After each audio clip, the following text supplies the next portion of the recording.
शीर्षक रेनबो की and the glimmer kingdom. शर्मीली और कल्पनाशील लूना एक चहल पहल भरे मेले में एक जादुई कैलिडोस्कोप खोज लेती है। उस कैलिडोस्कोप से रंग बिरंगी रोशनी निकलती है और लूना व उसके कुत्ते टिंकर को उड़ाकर किसी रहस्यमय दुनिया में ले जाती है। वे एक अनोखे और सुंदर घास के मैदान में उतरते हैं, जहां घास नीली है और फूल घंटियों की तरह बजते हैं। ब्लिप नाम का एक मुलायम सा जीव बताता है कि उनके राज्य का रंगीन क्रिस्टल टूट रहा है।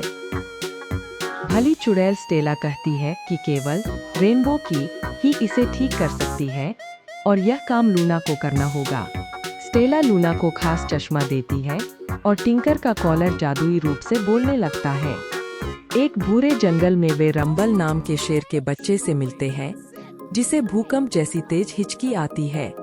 लूना की मीठी लोरी से उसकी हिचकी शांत होती है और छोटे डिग्लेट्स उनके लिए नया रास्ता खोद देते हैं। उन्हें स्टिच नाम का एक डरावना बिजूका मिलता है, जो सोचता है कि उसके पास डराने के लिए दिमाग ही नहीं है। स्टिच तितली के पैटर्न को समझकर चतुराई से एक विशाल पहेली वाला दरवाजा खोल देता है। वे टॉक नाम के रोबोट से मिलते हैं, जो असली भावनाएं महसूस करने के लिए एक दिल पाना चाहता है। टॉक का गाया गीत जेली बीन्स को नचाने लगता है और वे मिलकर एक रंगीन पुल बना देते हैं। टिंकर खोदता है और रंबल जोर से डकार लेता है। दोनों मिलकर उदासी फैलाने वाले ग्लूम ब्लूम फूलों को हरा देते हैं। स्टिच रास्ता दिखाता है, टॉक कदम मिलाकर चलता है और लूना बहादुरी से सबको पेचीदा घाटी के पार ले जाती है। आखिरकार उन्हें एमराल्ड सिटी दिखाई देती है, पर उसके रंग फीके और बीमार से लगते हैं। एक फूलासा मार्शमैलो गार्ड सख्त बनने की कोशिश करता है, मगर तुरंत उन्हें भीतर जाने देता है। एक विशाल और डरावना ओपल जादूगर उन्हें आदेश देता है कि वे किसी खलनायक से राजदंड लेकर आए। दोस्त घबरा जाते हैं, पर एक साथ रहने और पूरी कोशिश करने का वादा करते हैं। असल में खलनायक एक उदास और अकेली मकड़ी महिला होती है, जो भूरे जालों वाली गुफा में रहती है। लूना उससे प्यार से बात करती है।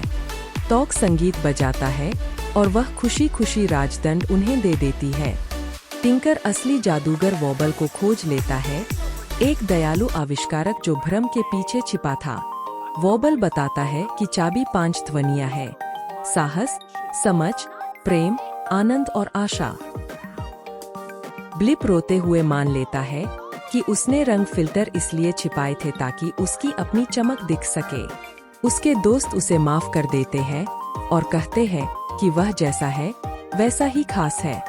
रंबल दहाड़ता है, स्टिच हिसाब लगाता है, टॉक गाता है, ब्लिप नाचता है और लूना एक सच्ची इच्छा करती है।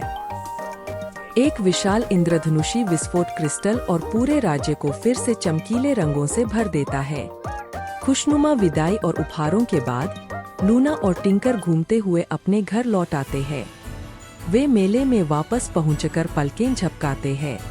टिंकर भौंकता है, अपनी बोलने वाली आवाज को याद करते हुए। घर पहुंचकर लूना देखती है कि उसके संग्रह का एक साधारण पत्थर गुप्त इंद्रधनुषी चमक से दमक रहा है। रात के आसमान में एक खास इंद्रधनुष देखकर लूना मुस्कुराती है। उसे यकीन हो जाता है कि जादू सच में मौजूद है। हमारे सबसे अनमोल उपहार, साहस, दयालुता और मित्रता तभी मूल्यवान बनते हैं जब हम उन्हें दूसरों के साथ बांटते हैं। अपनी खास रोशनी साझा करने से ही हमारी सच्ची पहचान चमकती है। Hey everyone, thanks for watching the video. Don't forget to like, subscribe, share and hit the bell icon. Like, subscribe, share, comment, and click bell icon.